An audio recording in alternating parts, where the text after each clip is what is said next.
Buenos días. Bueno, continuamos con esta sesión en este segundo seminario iberoamericano de periodismo de ciencia y tecnología. Entonces, no sé si pudieran pasar una primera laminita por ahí que entregué. En la pantalla. Bueno, nuestro tema de hoy es el acceso abierto a la información científica y tecnológica. Ajá. Y es otra de las láminas, otra de las presentaciones, no es todavía. Bueno, recientemente, para ser precisos, el 20 de mayo de este año, se publicó en el Diario Oficial de la Federación un decreto con el cual se hacen modificaciones y adiciones a 3 ordenamientos legales en nuestro país. La Ley de Ciencia y Tecnología, que como ustedes saben es la ley pues, jerárquicamente que está por encima de las demás en este sector. También a la Ley Orgánica del Consejo Nacional de Ciencia y Tecnología y también a la Ley General de Educación, con la finalidad de estas reformas, con la finalidad de promover o de regular o de establecer legalmente en nuestro país el acceso abierto a la información. ¿Qué es el acceso abierto a la información? El acceso abierto a la información implica, lástima que no se puede ver la lámina que tenía yo, la van a pasar. El acceso abierto a la información implica, digamos, los propios cambios legales que vemos acá. No se ve nada, pero yo se los explico. O sea, se refieren a lo siguiente. Por un lado, promover la difusión de todo el conocimiento científico que se genera en nuestro país, que los científicos y tecnólogos de nuestro país realizan, difundirlo con el fin de acrecentar la cultura científica de la población. Y este acceso se refiere a que toda la población pueda tener acceso a esta información que se produce con fondos públicos o en los cuales se utiliza infraestructura pública para que toda la población pueda estar enterada de qué es lo que se hace con esos recursos públicos y qué se avanza en el terreno de la investigación. En este acceso a la información es un acceso abierto, generalmente usando plataformas digitales, y cualquier persona podría acceder a ellas sin ningún costo. Acceder a textos completos sin ningún costo. La regulación y la responsabilidad ejecutiva, todo esto significó un proceso legislativo complejo que se llevó un tiempo considerable, y en estas modificaciones legales se establece que es el Consejo Nacional de Ciencia y Tecnología el organismo que ejecutará o llevará a la práctica esta reforma, es decir, que implica la creación de lo que se denomina repositorio nacional, en donde estaría una especie de biblioteca virtual en donde estaría acumulada toda esta información y donde podría preservarse la información producida en México, información científica y tecnológica producida en México. Y por otro lado, se crearían en las distintas instituciones repositorios locales, de tal manera que en los distintos estados de la República y en las diferentes instituciones habría también esta tarea de acumular esta información y ponerla al alcance de toda la población en nuestro país. Si pasan las siguientes, así se va a ver algo. Eso. Entonces, estas modificaciones a la ley, a las leyes, involucran varias dimensiones. Por un lado está desde luego esa dimensión legislativa en la cual pues se discutió esa necesidad de poner al alcance de todos la información científica. Tiene una dimensión ejecutiva en la cual el CONACYT tiene que instrumentar, es el encargado de instrumentar que esto se lleve a cabo. Y tiene una dimensión también muy importante que es la de los investigadores. debido a que ellos son los generadores de este conocimiento y mucho de lo que aparece en la ley, de como está en la ley, investigadores mexicanos participaron en esta elaboración. Y también hay otra dimensión, ahora que se habla mucho de la sociedad, del conocimiento, que yo coincido con lo que esbozaba, aunque no entró en detalle el doctor Ambrosio Velasco ayer, de que quizá podríamos pensar que en la historia prácticamente todas las sociedades se han basado de alguna manera en el conocimiento, pero bueno, en la idea de que México se sitúe claramente en la definición actual de esta sociedad del conocimiento, la relación del periodismo científico con este acervo de información es una oportunidad realmente muy relevante, debido a que pone al alcance de todos nosotros una biblioteca digital de proporciones enormes, de la cual se puede hacer uso para poder comunicar a toda la sociedad.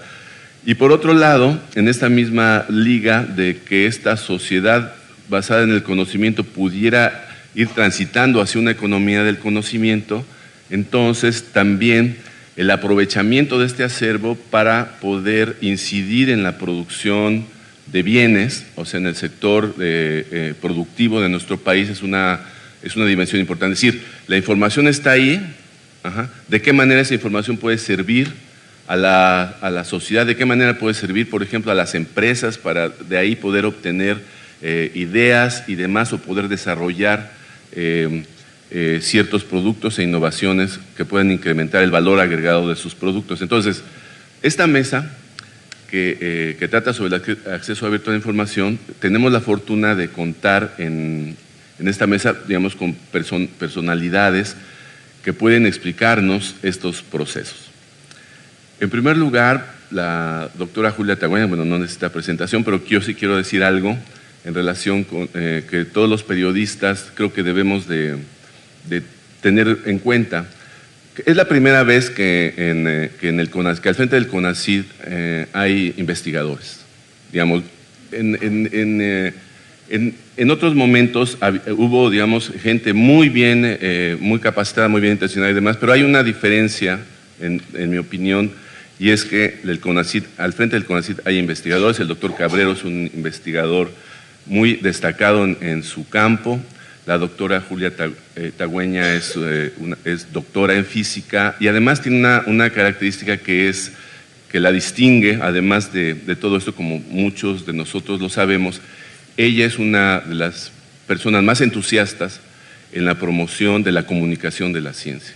Ella ha presidido la Sociedad Mexicana de Divulgación de la Ciencia y la Tecnología y ha hecho una labor, y lo sigue haciendo ahora dentro del CONACYT, de impulsar realmente la comunicación científica. Entonces, además, ella es actualmente la directora adjunta de Desarrollo Científico del CONACYT, que es donde cae precisamente toda esta historia del acceso abierto. Entonces, ella nos va a explicar algunos aspectos de la parte legislativa y cómo el CONACYT está está tratando de echar a andar esto. Por otro lado, pues también contamos con el doctor Ambrosio Velázquez, Velasco, que ya ayer dio una conferencia magistral que fue estupenda. Él es doctor en filosofía y él fue director de la Facultad de Filosofía y Letras de la UNAM, y actualmente él es miembro de la mesa directiva del Foro Consultivo Científico y Tecnológico. Ya ven que está formado por distintas instituciones el foro, pero hay me parece que son tres lugares en la mesa directiva que ocupan investigadores, miembros del Sistema Nacional de Investigadores, y el doctor Velasco es una de estos investigadores. Y además, él, en este caso, él pues nos va a hablar desde el punto de vista de los creadores de ese conocimiento que ahora va a formar parte de este gran acervo, que va a estar a disposición de toda la sociedad. Y por otro lado, pues estamos todos nosotros, que en la sesión de preguntas y comentarios, yo espero que pueda surgir el punto de vista de los periodistas, de todos nosotros, en el sentido de poder ver cuál es la utilidad y de qué manera esto puede ser importante para el desarrollo de nuestra labor. Y tenemos también, para la parte de la parte social, del impacto que esto puede tener en el sector productivo, tenemos la presencia del director del Infotec, el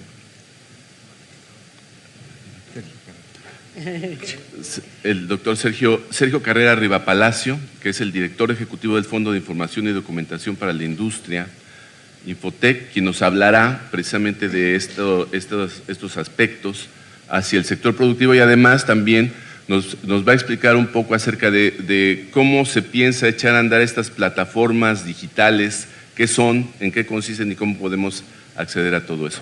Entonces, ya para no seguir con el micrófono, se lo paso a la doctora Julia Tagüeña.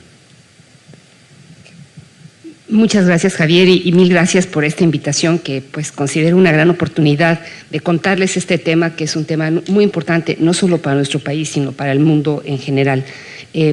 Para darles una idea, todos los consejos que dan fondos como CONACYT del mundo se reúnen en una asociación que se llama Global Research Council, y uno de los temas principales ha sido la publicación del acceso abierto. El año pasado, por ejemplo, el doctor Cabrero firmó en Berlín un documento en el que se habla de esta tendencia del mundo entero hacia el acceso abierto, y la verdad es que México es pionero en esto. El que se haya logrado sacar una ley tan pronto, el que tengamos una ley que ahora les voy a explicar en detalle porque creo que tiene muchas ventajas, nos pone como pioneros. En Latinoamérica somos el tercer país que está asumiendo esto desde la legislación, y les voy a explicar por qué eso es tan importante. Pero me gustaría de todas maneras empezar con un comentario de física. Ustedes, por supuesto, saben que existe la termodinámica y las leyes de la termodinámica y se tienen que cumplir. Entonces, nada es gratis. Cuando se habla de que el acceso abierto no cuesta, bueno, no le cuesta a algunos, pero le cuesta a otros. No hay nada que no cueste en este mundo, de la misma manera que no hay forma de no contaminar. Lo que simplemente por vivir contaminas. La cosa es buscar contaminar lo menos posible y invertir el dinero sabiamente para que el mayor número de personas tengan un beneficio de este dinero invertido. El acceso a la información va más allá que el acceso abierto. Por ejemplo, hace muchos años, bueno, tal vez no tantos, muy pocas universidades de nuestro país, sus estudiantes y sus investigadores podían entrar libremente a consultar los artículos de ciencia de frontera. Como ustedes saben, solamente si publicas y solamente si lees lo que está pasando en el mundo, puedes hacer investigación. Si no, estás totalmente fuera del campo de la investigación de excelencia. Había pocas universidades que tenían ese sistema. Lo tenía, por ejemplo, la UNAM, y bueno, yo me acuerdo la época en que la Universidad Autónoma del Estado de Morelos se colaba la gente en la biblioteca de la UNAM, que está cruzando la calle, para poder leer los artículos. Este gran problema de acceso a la información fue atacado con una solución que es finalmente el camino correcto, que fue formando un consorcio, el Consorcio Nacional de Información Científica y Tecnológica, que se llama CONRICYT. Efectivamente, CONACYT lo encabeza y es el que pone casi el 80% de los fondos, pero es un consorcio. Entonces se unieron todas las universidades, la SEP, los institutos nacionales de salud, si quieren luego podemos hablar más en detalle, y conformaron lo que se llama CONRICYT. Ese mismo sistema existe en Brasil se llama CAPES, y lo que consiste el sistema es que unidos podemos realmente negociar con las editoriales precios diferentes. Por ejemplo, la UNAM no es que dejara de invertir menos al entrar a CONRICYT, invierte lo mismo, pero tienen acceso a muchas más revistas, a muchos más números, todo lo que es Thomson Reuters, Scopus, este tipo de buscadores que son fundamentales para la investigación y para la evaluación de la investigación, tiene acceso los investigadores mexicanos a través de CONRICYT en todas las universidades estatales, todos los tecnológicos. La gente no sabe eso, no es una cosa tan conocida y es absolutamente fundamental. Y les digo esto porque CONRICYT también es parte de la ley. No crean que estoy diciendo cosas que no tienen que ver con el tema de la mesa. En realidad, el acceso a la información no es solamente acceso abierto, es que tengas acceso a la información. CONRICYT ha organizado ya 3 reuniones nacionales. La tercera fue al principio de esta semana en León, Guanajuato. Y les quiero comentar el número de personas que asistieron a León. Fíjense, Hubo un total de 2.347 asistentes presenciales y luego hubo un total de, ahora les digo cuántos en línea, hubo 1.000, ahora les digo cuántos fueron por línea, y luego en línea tuvimos otros 1.300 asistentes, o sea, una conferencia donde hay 3.500 personas en este país que quieren asistir, que quedan absolutamente encantados de la reunión, donde se les enseña cómo utilizar la red, cómo utilizar Internet para poder entender qué es lo que está pasando en publicación y cómo publicar. Se dan también talleres de cómo los jóvenes investigadores deben de escribir sus artículos para poder competir en este mundo internacional de la investigación.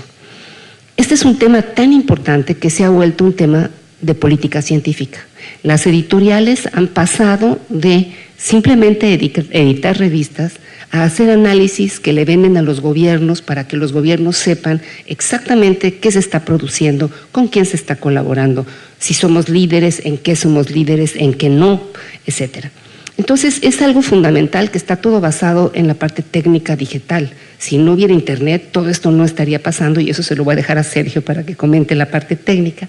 Pero ustedes, bueno, aquí hay gente muy joven, pero cuando yo empecé a hacer investigación, tenía una cajita de madera donde metía unas tarjetitas con las referencias importantes. Y cuando había un artículo que quería leer en completo, le tenía que escribir al autor por correo normal. Y esa persona después mandaba sus reprints y bueno, estabas orgullosísimo que te pidieran un reprint y lo mandabas en un sobre. Bueno, era otra cosa. Eso ha cambiado de una forma absolutamente radical. Bueno, entonces, CONRICIT lleva en México ya 4 años. Fue una idea brillante que surge en CONACYT, lo quiero decir, con José Antonio de la Peña, porque debo de decir que desarrollo científico sí ha tenido gente como conocedora del medio académico y que luchó por formar este consorcio, porque no es fácil poner de acuerdo Politécnicos, Investav, todas las estatales. Ha sido verdaderamente algo maravilloso. En la inauguración de CONRICIT, la mesa de inauguración, pues era toda la educación superior de este país. O sea, realmente es como un ejemplo de por dónde hay que ir. Pero bueno, ¿qué quiere decir el acceso abierto? El acceso abierto tiene 2 caminos. Uno se llama el camino, la línea dorada, y otro se llama la línea verde. La línea dorada quiere decir que una revista recibe el dinero completo del artículo, pero luego lo abre al público en general. Es decir, tú pagas porque sea abierta. Entonces hay revistas de acceso abierto como PLOS ONE, donde tú pagas muchísimo por un artículo, pero ese artículo se vuelve libre y lo puede bajar el que lo quiera bajar. También CONRICIT es acceso abierto por línea dorada, porque entre todos pagamos las suscripciones. Son revistas de suscripción, pero está pagado y negociado entre todos y finalmente tú, estudiante de la Universidad de Guanajuato, tienes acceso al Physical Review Letter. No lo pagaste tú, lo pagó el consorcio nacional que paga esa suscripción para que tú lo puedas leer. Eso es camino dorado. En el camino verde se hace un repositorio donde se colocan los artículos que de nuevo están totalmente libres al público. Tú puedes, desde luego a través de Internet, porque todo esto, repito, es absolutamente digital, puedes acceder al artículo que quieras, porque es un artículo que no tiene la restricción de que tienes que pagar una suscripción para verlo. Es importante que quede claro que los derechos de autor no se pierden. No porque tú pongas un artículo en este repositorio deja de ser tu idea original, y hay toda una serie de mecanismos para manejar esto legalmente, como es el tema de Creative Commons, que bueno, seguramente muchos de ustedes conocen. Estos repositorios tienen que tener una plataforma con una normatividad muy bien establecida, porque si no se hacen bien y si no se meten con metadatos inteligentes, no te sirven de nada, porque un repositorio que sea una colección de PDFs, pues nada más te vuelve loco. ¿Cómo lo encuentras, no? Tiene claramente que tener una estructura muy bien establecida, y esa normatividad es la que CONACYT tiene el liderazgo de establecer, para que tengamos todos la misma normatividad, porque lo que va a suceder es que cada institución va a tener sus propios repositorios institucionales y el repositorio nacional será la cosecha de todos estos repositorios institucionales. Y si esa plataforma no es la misma, pues evidentemente no nos va a funcionar.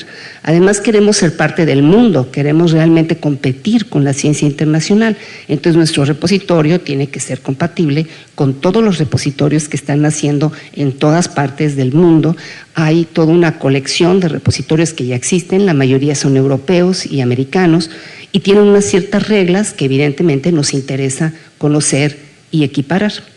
Otra cosa que le toca a CONACYT es establecer en forma nacional los IDs, los identificadores. Los investigadores les encanta publicar con nombres diferentes. Entonces, si tienen, por ejemplo, a José Antonio García Pérez, publica 4 artículos J.A. Pérez, G. Pérez, otros 4 artículos J.A. García P., otros 4 artículos José A. Es impresionante la imaginación que tiene un investigador cuando firma un artículo. Y como los buscadores no son individuos, sino que son algoritmos, pues se vuelven locos. Entonces hay un montón de información que se pierde. De la misma manera le pasa a las instituciones. Si no tienes un ID especificado, lo que sucede es que cada quien pone el nombre como quiere y entonces se pierde mucha información. Entonces hay un movimiento internacional de establecer IDs únicos, de tal manera que tú tienes, por ejemplo, una colección de números, hay un sistema que se llama ORCID, tú tienes una colección de números que siempre es la misma, aunque te dé por llamarte JA, José lo que te dé la gana, porque lo que importa es tu identificador. Y ese identificador tampoco puede estar sujeto a la imaginación personal, tiene que haber una línea por país y le toca a CONACYT darla.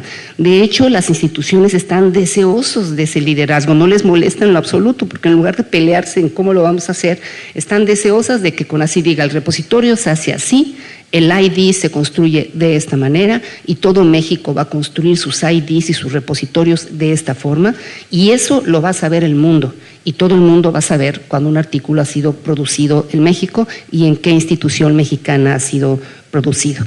Este mundo de la informática aplicada a la investigación es crucial en el siglo XXI y tenemos que entrar con todo, tenemos que entrar con claridad mental, y la ley favorece esa claridad mental porque la ley le dice a CONACYT, organiza esto de esta manera.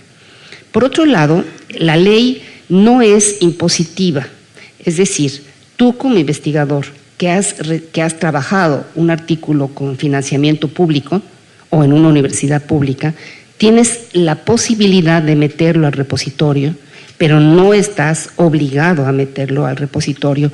Y esta libertad se da mucho porque es complicado hacerlo obligatorio. Por ejemplo, muchos investigadores colaboran con miembros de la comunidad internacional. Tú no puedes obligar a un colega francés que siga la normatividad mexicana. Entonces tiene que haber una negociación, eso tiene que ser hecho de otra manera, porque no queremos impedir la colaboración internacional, sería absurdo. Por otro lado, cuando un investigador tiene un artículo del nivel de Nature, también sería absurdo que le dijéramos, a fuerza lo tienes que publicar en una revista de acceso libre. Está perfecto que tenga un Nature, pero simple y sencillamente lo que sí estamos haciendo es negociando con Nature para que haya un periodo de embargo. Y después de un cierto tiempo de meses, Nature libera todo lo hecho por mexicanos.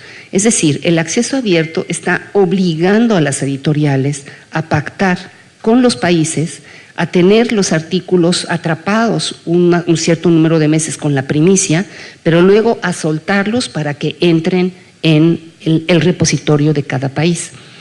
Por ejemplo, ya estamos haciendo eso, como con RICIT se hace todo como negociación con las editoriales, ya estamos poniendo en todos los nuevos contratos que gracias a la ley tiene que haber periodo de embargo. Ahí se dan cuenta de la importancia de la ley, porque una editorial a un individuo no le hace el más mínimo caso, pero a un país sí. Si un país le dice hay una ley de acceso abierto, pues la editorial acepta que va a haber un periodo de embargo. Es decir, el mundo de acceso abierto es muy complicado, tiene línea verde, línea dorada, mezcla de ambos, periodos de embargo. Lo que es un hecho es que las editoriales son poderosísimas, son grandes transnacionales y la única manera de controlarlas es con este tipo de acciones, con consorcios del país, por otro lado, hacen una labor indispensable y nos hacen falta, ¿no? Pero lo que queremos es abatir los precios a través de consorcios, queremos tiempos de embargo a través de negociación y de convenios. para poder crear nuestros propios repositorios. No podemos además obligar a la gente que publique en revistas de acceso abierto porque son muy caras y ¿quién se compromete a pagar ese dinero? ¿Sí? Imagínense que México dijera, todo tiene que ser publicado en acceso abierto, pues la gente diría, ¿y quién lo va a pagar? ¿No? Porque PLOS ONE es carísimo, ¿no? Todas las revistas que son revistas de acceso abierto son muy caras. Entonces, es un tema complicado que realmente es de una polémica de cada país. Por ejemplo, UK, Gran Bretaña, ha escogido el camino dorado y efectivamente están reservando fondos estatales para pagar las revistas de acceso abierto que son muy caras. Ahora, en todo lo que les acabo de contar hay evidentemente un problema de excelencia y de calidad. Cuando se habla de acceso abierto no quiere decir que sea fácil publicar en acceso abierto. Una buena revista de acceso abierto tiene el mismo rigor de evaluación que toda una revista periódica. Y el repositorio no va a meter al repositorio cualquier cosa. El repositorio tiene que tener también una evaluación y una serie de reglas, y eso también le toca a CONACYT. Le toca definir qué vamos a meter al repositorio nacional, con qué criterios de excelencia y de rigor. No se trata, porque luego la gente escucha acceso abierto y ya se imagina subiendo su diario personal a acceso abierto, y esa no es la idea en lo absoluto. El repositorio nacional tiene que tener un motivo de que esté aquí para, digamos, yo veo a los repositorios como las bibliotecas realmente del futuro. Yo me las imagino, y no del futuro, ya del presente. Yo no sé si ustedes hayan visto alguna vez la Biblioteca de Alejandría Nueva.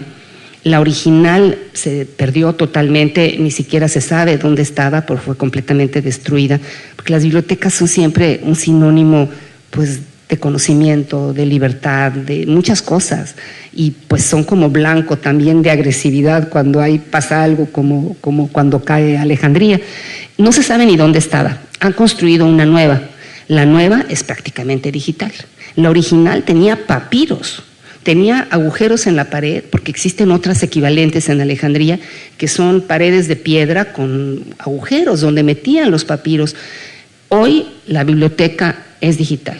Es un repositorio y tenemos que buscar la forma de preservarla, tenemos que buscar la forma de que ese material quede por ahí, que la tecnología no la vuelva obsoleta, porque como va cambiando, imagínense que hubiéramos hecho un repositorio con nuestros discos floppies del pasado. Pues digo, ya el repositorio ya no serviría absolutamente de nada, tenemos que ir dando. Entonces, la parte técnica en todo esto es absolutamente crucial. Y es en ese sentido, en esta parte técnica, normatividad, que CONACYT tiene que tomar una posición, no solamente por la ley de acceso abierto, sino por la ley de telecomunicaciones, donde de nuevo le toca a CONACYT tomar posiciones en interconectividad, que evidentemente son clave para todo lo que les acabo de contar. Ahora, me gustaría hablar un poquito de cómo se forma la ley. La ley aparece como una propuesta de la senadora Ana Lilia Herrera. Yo lamento que no haya podido venir, estoy segura que les hubiera encantado conocerla porque realmente es una mujer muy clara, que sabía muy bien a lo que iba y que propone lo de acceso abierto porque ella viene de la Universidad Autónoma del Estado de México. Y la Universidad Autónoma del Estado de México tiene a Redalic, que es un pionero del acceso abierto en nuestro país. Y es a través de ese conocimiento con el repositorio Redalic que ella se convence de que eso debe de ser extendido a todo el territorio nacional, y ella también se convence de que es algo que no debe de encabezar una universidad, lo debe de encabezar el CONACYT representando a todas las universidades de nuestro país. Ella se presenta en CONACYT con una propuesta que tenía muchos detalles, no vale la pena que entre en ellos, que no eran realmente, no respondían a las necesidades de la comunidad, y entonces ella baja su propuesta y abre en la página del Senado una página de consulta nacional, y se le informa a los investigadores que pueden participar en esta consulta nacional, y se hace contacto con todos los que han trabajado en esto, como Redalic, Cielo México, que es una organización muy importante que tiene la sede en la UNAM. Por ejemplo, Conavio es un contacto importantísimo porque Conavio maneja todos los datos libres de la biodiversidad mexicana, que también es un tema fundamental de acceso abierto. En fin, se busca a todos los, de alguna manera, actores de este cambio y son invitados a mesas redondas, a reuniones, y entre toda esta discusión se establece la nueva ley, que esa es la que se presenta en la Cámara de Senadores. Yo estuve cuando se presentó en la Cámara de Senadores y quiero decir que es francamente agradable cuando hay algo donde los tres partidos están de acuerdo. Estaban los senadores de todos los partidos, absolutamente todos de acuerdo, que bueno, que la ciencia y la tecnología puede en algún momento unirnos. Esa ley pasa a la Cámara de Diputados, se aprueba inmediatamente y fue firmada el 20 de mayo directamente por el presidente de la República, al mismo tiempo que se firma el PCITI, que es el Programa de Ciencia, Tecnología e Innovación. Bueno, ya para terminar, porque ya me comí mis 15 minutos, solo quiero decirles que la Ley de Ciencia y Tecnología, que es donde se incluye el acceso abierto, ha tenido 3 cambios desde que empieza esta administración. La primera fue para meter que la divulgación de la ciencia tiene que estar también dentro de la misión de CONACYT. La segunda, equidad de género, que en los programas de CONACYT se debe tomar en cuenta la equidad de género. Y el tercer adendum de la Ley de Ciencia y Tecnología, todos pasaron desde que empezó esta administración, es el de acceso abierto.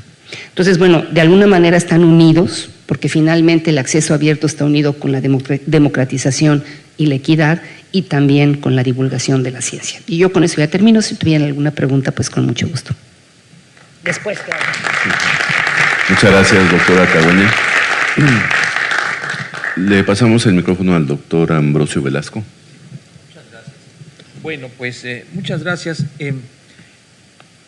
Yo no iba a participar originalmente en esta mesa, iba a venir el coordinador actual, el doctor José Franco, pero no pudo venir. Entonces me dice, ya que vas por ahí de paso, ¿por qué no participas en la mesa? Le digo, oye, te estás arriesgando mucho, porque pues obviamente yo voy a exponer no tu punto de vista, ni tampoco el del foro oficial, no hay tal, ¿no? Sino desde el punto de vista de las humanidades y las ciencias sociales. Ya ves que ya por destino platónico, ¿no?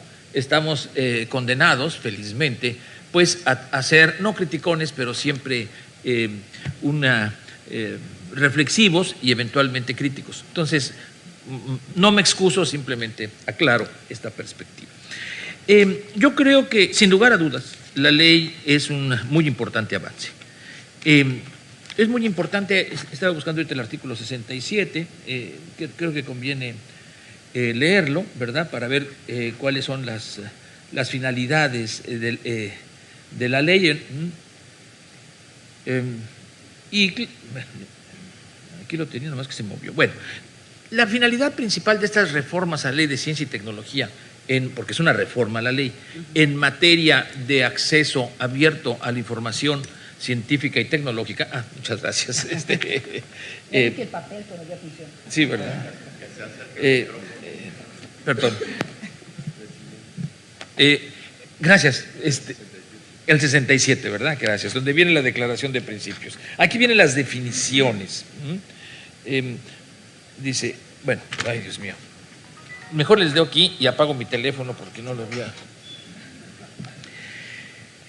Se propone democratizar, ahí es la expresión, democratizar el acceso a la información resultado de investigaciones científicas, tecnológicas y de innovación que hayan utilizado recursos públicos o financiados por recursos públicos principalmente, no solo ellas. Y yo creo que esto es muy importante, que se ponga esto por escrito y en una ley es muy importante. Pero déjenme comentar rápidamente lo siguiente. Yo creo que el acceso público es el primer paso, fundamental, pero el primer paso a la democratización de los conocimientos. No es suficiente de ninguna manera. O sea, con esto no estoy negando la importancia de la ley, pero sí marcando sus límites y sobre todo su necesidad de continuar e ir más allá. Yo creo que un segundo paso, ayer hablaba el doctor Cabrero de ello, es la apropiación social de los conocimientos. No es lo mismo. Desde luego se necesita tener un acceso abierto, público, a la información, pero la apropiación implica otra cosa. La apropiación, déjenme aquí recurrir a los conceptos de la antropología cultural, que uno de ellos fundamental es el concepto de apropiación.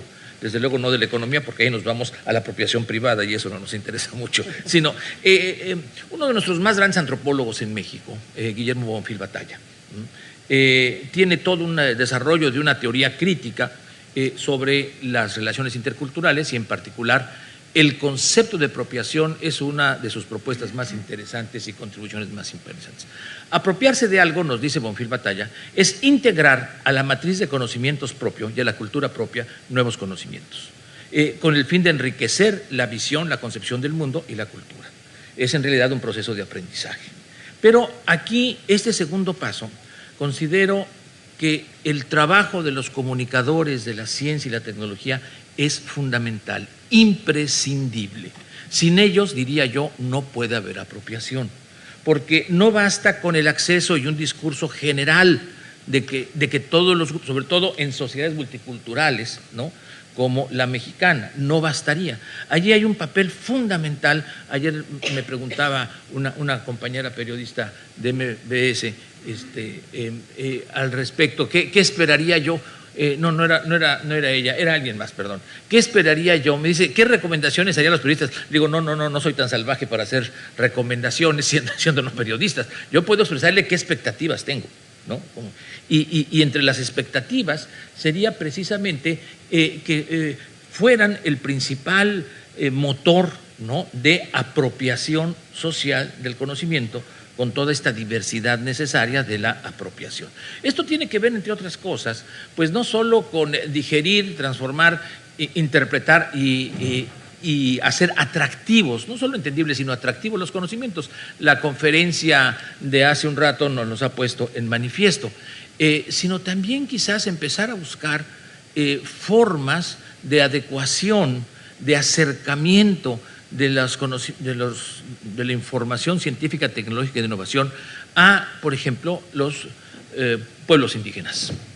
Y esto implica traducción, y esto implica interpretación y traducción, ¿no?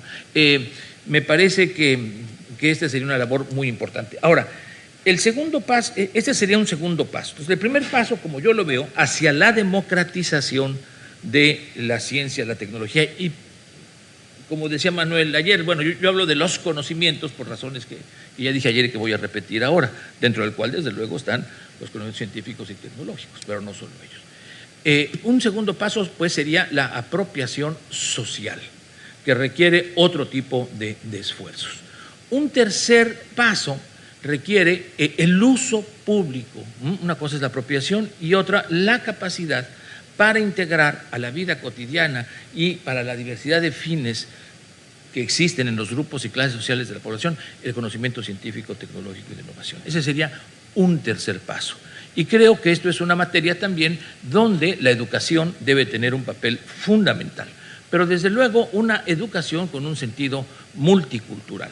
Quiero decirles además que esta idea de, es que ni siquiera puedo apagar el teléfono, entonces imagínense qué desastre.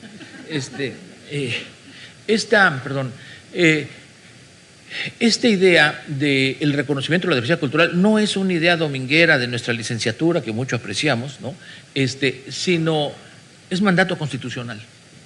México, por constitución, es una nación pluriétnica y multicultural. Y yo agregaría, explicitando, y plurilingüística. Entonces, una ley que promueva la democratización de los conocimientos científicos y tecnológicos, si quiere estar acorde con el carácter de la nación, que por constitución se ha logrado el reconocimiento de multicultural y pluriétnica, no puede hacer un lado este tipo de integración de diferentes tipos de conocimiento y sobre todo de proyección y promoción de la apropiación del conocimiento científico y tecnológico en el contexto de la diversidad cultural. Bueno, estos serían un primer bloque de comentarios que tiene que ver con la promoción de la democratización de los conocimientos científicos. Es lo que buscaba la cita de la ley, nomás que no la encontré rápidamente, a lo mejor después tú la podías localizar, que es al principio de los conceptos. Esta ley se propone la democratización, ¿no? Y para cumplir cabalmente con eso, pues creo que es un primer paso muy adecuado, pero que tiene que ir más allá. Un segundo grupo de comentarios tendría que ver con algo que he insistido mucho y que la doctora Tagüeña pues ya me ha oído mucho y dice, ¿va a decir otra vez, Ambrosio? Bueno, sí, otra vez. Y bueno, yo soy representante por elección, por votación, de los investigadores de ciencias sociales y de humanidades. Y obviamente pues estoy expresando este punto de vista, sobre todo de las humanidades. En la ley no se hace una sola mención a las investigaciones humanísticas. Claro, me pueden decir, no, pues ¿por qué se va a hacer? Pues si es una ley de ciencia y tecnología e innovación. Bueno, ahí viene el argumento. Ayer traté de persuadirlos, de dar algunos argumentos de por qué un desarrollo científico, tecnológico y tecnocientífico que prescinda de las humanidades y de una fundamentación ética y política es mucho más un riesgo que un beneficio.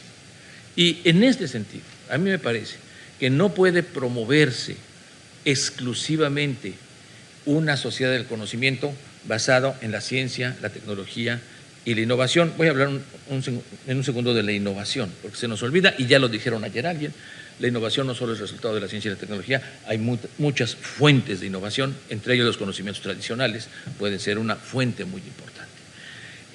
No aparece en ningún lado, en toda la ley, ninguna referencia ni a los conocimientos de las humanidades, ni mucho menos de las artes. Me parece que tratando de promover, claro, hay una justificación, es una ley de ciencia y tecnología, ¿no? Hagan su ley de humanidades y arte si quieren, ¿no? Pero no se trata de eso, ¿no? No se trata de eso. Se trata de promover una cultura unificada que es, me parece, una urgencia en nuestra cultura y civilización actual. Una cultura tan científica como humanística, tan artística como tecnológica. ¿Es un reto? Claro que es un reto. Grandes humanistas mexicanos, por ejemplo, voy a referirme a uno de los más admirados por mí, don Pablo González Casanova, ¿no? Que ha sido un promotor incansable de la cultura humanidad. El CCH, el centro que creó, como rector transformó la universidad en 2 años que lo dejaron ser rector, hacia esa cultura unificada. Y la ley creo que adolece de esa visión más amplia y tendría de alguna manera que incorporarlo. En particular, el acceso público a la información humanística me parece importantísimo, se nos olvida. Y déjenme decirles, en ninguna parte de la ley, no es con el ánimo de criticón, es mostrando qué podría mejorarse y qué carencias veo yo desde mi terruño, ¿verdad? Desde mi terruño. En ninguna parte de la ley se mencionan que tienen que promoverse los libros y capítulos del libro. Más del 75% de la producción de investigación a nivel nacional de las humanidades, poquito menos de las ciencias sociales, no es en revistas, sino en libros y capítulos de libros. Cuando yo presenté esta objeción, la respuesta es: saquémoslos de la evaluación a los libros y capítulos de libro, auténtico. Entonces cortamos el 75%. Ha sido una lucha al interior de las comisiones dictaminadoras, ¿no? El reconocer la importancia de esto. Y miren, hay una cuestión que me parece fundamental, que es y eso tiene que ver con los repositorios también, los criterios de evaluación de los repositorios. Habría que explicitar el respeto a las formas de evaluación y de producción de conocimientos de cada disciplina. Y los libros y capítulos de libros son sistemáticamente subvaluados por esos criterios en general, ¿no? Y esto me parece que tendría que también impulsarse y de una manera mucho más sencilla el open access a la publicación de libros y de capítulos de libro, ¿no? De una manera mucho más sencilla. Bueno, este es otro de los puntos que quisiera mencionar y básicamente estos eran mis comentarios. Muchas gracias.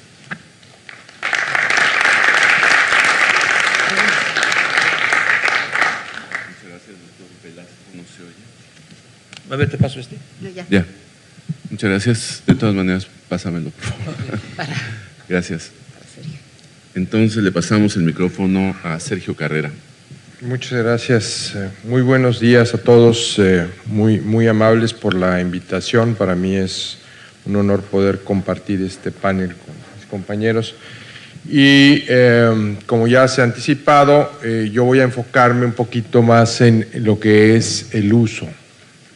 Digamos, del lado de cómo hacer que el uso se dé y cuáles podrían ser algunas de sus implicaciones. Si me ayudan con la presentación, por favor. Empezaría por señalar que en la siguiente, la disponibilidad de acceso de la tecnología, este proceso de la convergencia tecnológica de las tecnologías de información y de las comunicaciones, gracias, realmente ha sido uno de los elementos que han favorecido que este proceso se dé de una manera mucho más acelerada. Quizá hacia 1970, en lo que se llama aún todavía el proyecto Gutenberg, se da la primera expresión de colecciones digitales de libros, y que eso, digamos, es el antecedente, digamos, relevante, porque se ve desde aquellos años donde DARPANET existía una posibilidad de utilizar esta red para acceder más fácilmente a los libros. Y en la medida en que esta enorme transformación provocada por el crecimiento de las redes de comunicaciones y de la convergencia con las tecnologías de información ponen al alcance de todos en dispositivos portátiles la oportunidad de acceder a la red en cualquier momento, entonces se plantean oportunidades maravillosas como el poder acceder rápidamente a toda la información disponible. Y no solo acceder, sino participar creando y co-creando, que es lo que significa la evolución de la Internet que conocimos en los 90s a la Internet 2 que conocimos en la primera década de este milenio, y va a dar lugar a la Internet 3, que significa la oportunidad de hacer un aprovechamiento más selectivo a través del uso de la semántica y los motores informáticos que se construyen a través de ella para poder ordeñar de ese cúmulo de conocimiento de la red el conocimiento allí depositado. Entonces estamos hablando de un fenómeno dinámico de enorme impacto en la vida de todos, y en donde la oportunidad de acercar la ciencia y la tecnología a todos se tiene que hacer de una manera, digamos, colegiada, que deriva en estándares que hacen posible que podamos acceder no solo a los recursos del repositorio de la Universidad Autónoma del Estado de México, sino del resto de las universidades y centros públicos de investigación, sino del resto de las universidades del mundo. Y entonces la promesa de la Internet como red global se puede materializar en mi dispositivo personal a través de ciertas reglas que me permiten acceder bajo parámetros bien definidos. Pero coexiste este movimiento con el de el gobierno abierto y de los datos abiertos, que viene una fuerza que está tratando de hacer transparente el uso de los recursos públicos, y esta es una manera de dar evidencia de las inversiones nacionales en ciencia y tecnología. Y entonces esta es una manera de devolver a la sociedad aquello que ella misma patrocinó por la vía de los impuestos. Y hay una serie de políticas públicas centradas en principios de mejores prácticas locales o internacionales que favorecen esa transmisión de conocimientos utilizando los estándares de manera tal que se hace posible transformar el valor de esa información en más valor. Que eso es lo que representaría la innovación derivada de el cúmulo de información científica acumulada o la generación de nueva ciencia.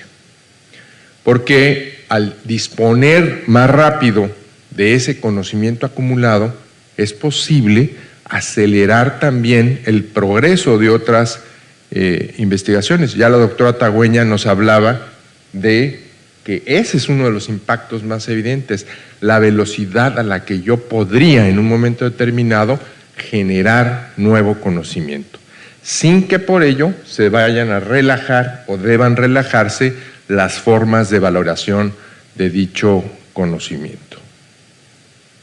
Bueno, ya la doctora ha hablado de los antecedentes, simplemente señalar Gutenberg, ¿no? Y 3 declaraciones que son interesantes de revisar para ver cómo se gesta esta ola y hacia dónde se dirige, que es donde están, digamos, los acuerdos básicos, la ruta dorada, la ruta verde, pero el tema del arbitraje yo quise dejarlo aquí marcado porque esto no se relaja. Digamos que se abre la oportunidad de hacerlo, pero no, digamos, de sacrificar la revisión y la verificabilidad que debiera tener el procedimiento, el conocimiento científico acerca de su novedad, que eso es lo que la revisión entre pares aporta. Y tener el cuidado, como ya se dijo, la conferencia magistral, de que el prestigio no es igual a la calidad. No siempre, sea por medio o por persona, es igual a que sea algo que tenga el mérito de ser reconocido como novedoso.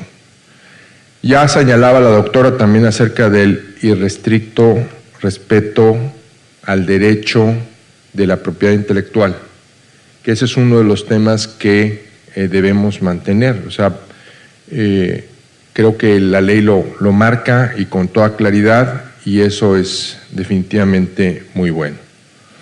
Ahora, para garantizar ese derecho de a la información, hay que reunir 3 elementos. Uno que es de hardware, que es en dónde está localizada la información. Otro que es de software, que es cómo voy a poder depositarla y tomarla. Y otro que es del medio a través del cual viaja, que es el del Internet, el de las comunicaciones a través de la banda ancha. Estos son retos que vamos a tener que resolver una vez que se definan las características, o al momento de que se estén definiendo las características de los repositorios institucionales o el repositorio nacional. Afortunadamente el país tiene capacidades para resolverlo por cuenta propia, pero quiero subrayar un detalle que es muy relevante, y es el de la interoperabilidad. Esto es, que los repositorios puedan ser, digamos, leídos o hurgados, explorados en condiciones, digamos, en la que yo pueda viajar de un lado a otro, de modo tal que pueda hacer sin restricciones esa exploración. Y ese requisito de interoperabilidad está también planteado en la ley. Vamos a tener que enfrentar el hecho de que hay instituciones con una enorme producción y que ya tienen grandes volúmenes acumulados de información, y instituciones con baja producción, con reciente creación o con, digamos, alta especialidad, que no es la cantidad de sus volúmenes de información la que los reconoce, sino la calidad de las mismas. Y entonces habrá que resolver en conjunto los temas de hardware, de software y de comunicaciones. Y yo creo que aquí es en donde está la parte donde viene la utilidad social de la misma ley. La ingesta de información contra la capacidad que tenemos de aprovecharla. Hoy vivimos una paradoja. O sea, antes había escasez de información, ¿sí? Y hoy vamos a decir que, entrecomillado, como se decía, ya todo está disponible.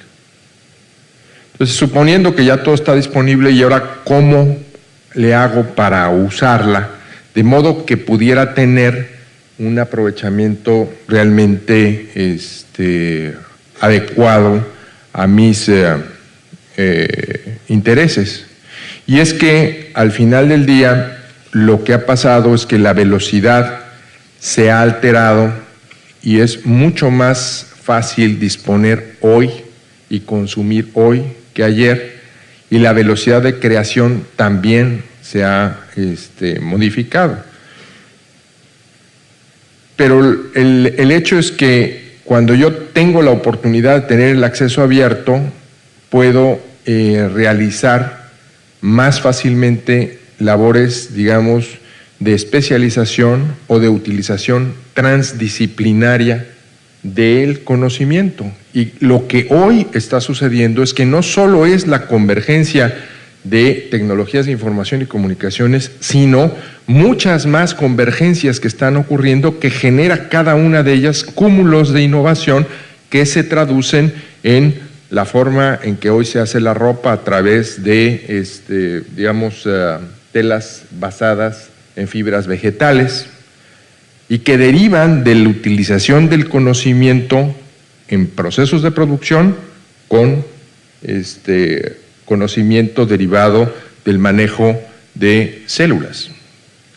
Y podríamos hacer una serie de explicaciones y empiecen ustedes a ver de las grandes innovaciones recientes, cuántas nacen de convergencias, de ciencias que al parecer eran distantes y que hoy están cada vez más cercanas. Y si bien hubo una muy clara convergencia de nanotecnología, biotecnología e informática, hoy estamos pasando a una era, como planteaba el doctor, en donde las humanidades empiezan a ser cada vez más importantes y estamos en la convergencia de ciencia, tecnología y sociedad.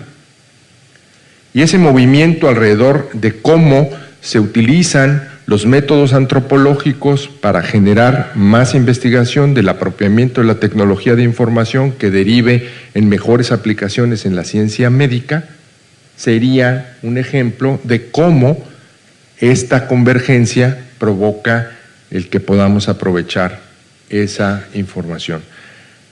Yo creo que es una gran oportunidad que está al alcance de nuestra mano. Y quiero cerrar nada más señalando a ustedes en una representación gráfica cómo podría llegar a verse un repositorio. Se trata de utilizar y darle valor a lo que se tiene.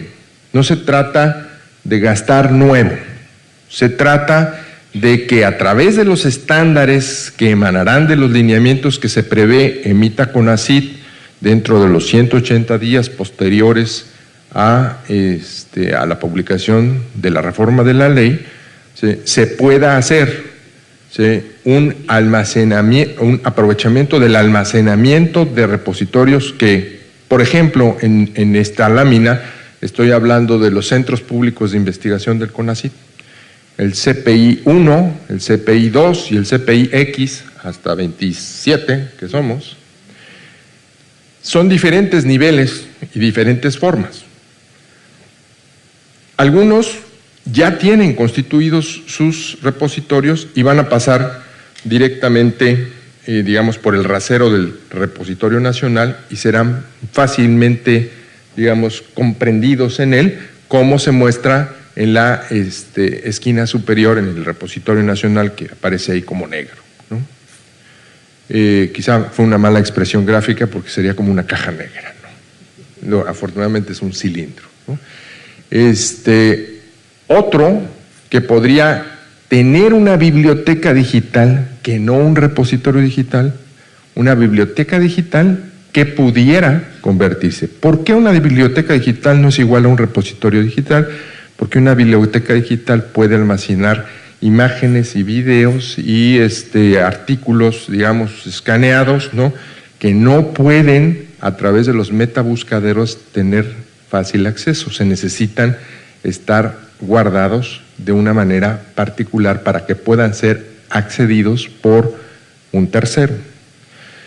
Y tendremos centros que todavía no tienen nada, ¿no?